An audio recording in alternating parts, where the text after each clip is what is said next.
As part of his town hall in Flint, Michigan this week, Donald Trump decided to address the fact that it really bugs him that the media has labeled him a conspiracy theorist because, as Donald Trump himself says, he didn't push conspiracies at all.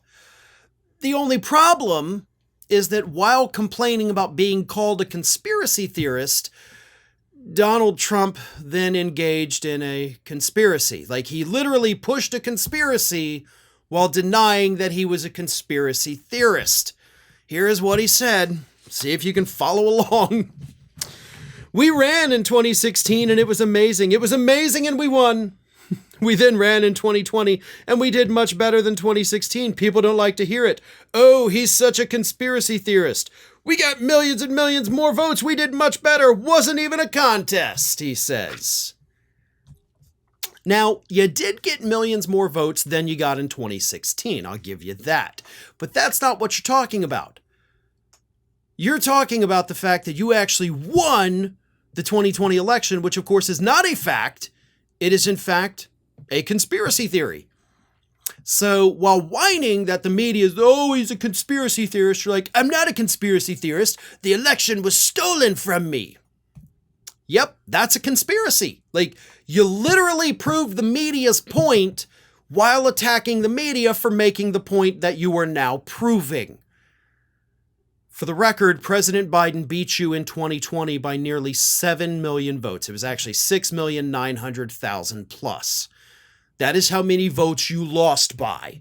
So even though you personally did better in 2020 than in 2016, you still didn't win. And then with the Electoral College, you lost 306 to 232. So you didn't win popular vote for the second time. You didn't win the Electoral College. You lost. You lost to President Biden.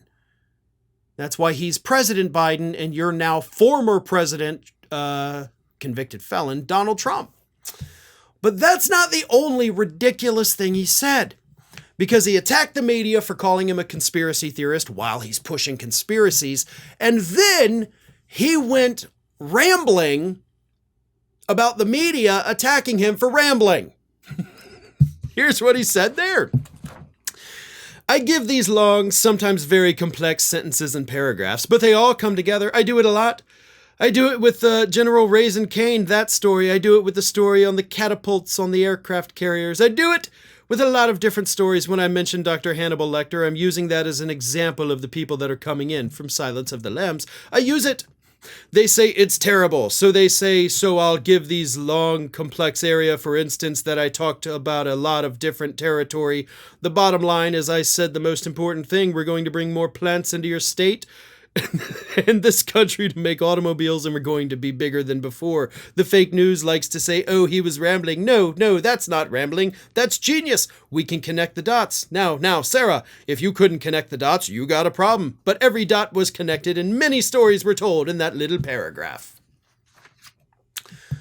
You're now rambling about how much you don't like the media talking about your rambling. Right? Like, I connect every dot. No, you don't. I speak in complex sentences. No, you don't. You actually speak at a 4th grade level, the lowest level for anyone who's ever run for president. That's the analysis of the experts. You speak at a 4th grade level. My son is in 4th grade. So you and him, I'm sure, could have wonderful conversations and just go on all these wonderful tangents, but I'm still willing to bet he is much smarter than you. But you're pushing conspiracy theories while claiming to not be a conspiracy theorist and then rambling incoherently about how you don't ramble incoherently. Yep, that's Donald Trump in a nutshell. Well, folks, we have crossed that 1 million subscriber milestone, but rest assured, we are just getting started here at Ring of Fire. So if you're not already, please do subscribe to the channel and make sure to like, share, and comment on the videos.